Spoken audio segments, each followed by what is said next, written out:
প্রকাশ করে ইসলামী আন্দোলনের পক্ষে আপনারা ভোট দিয়ে বাংলাদেশ ইসলামী শাসনতন্ত্র আন্দোলনকে বিজয় ঘোষণা করবেন।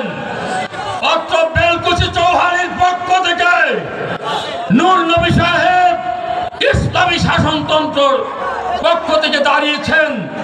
আমরা ওনাকে আমাদের আন্তরিকভাবে শ্রদ্ধা নিবেদন করে আমাদের চর্চার মত প্রকাশ করে ব্যালটের মাধ্যমে প্রমাণ করে দেব বাংলাদেশ ইসলামী শাসনতন্ত্র আন্দোলন যদি আগামী দিনে নির্বাচনে বিজয় হয়, বাংলাদেশের মানুষ শান্তি পাবে।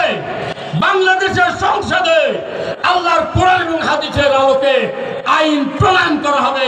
এদেশের মানুষ শান্তিতে থাকবে। বাংলাদেশ জিন্দাবাদ।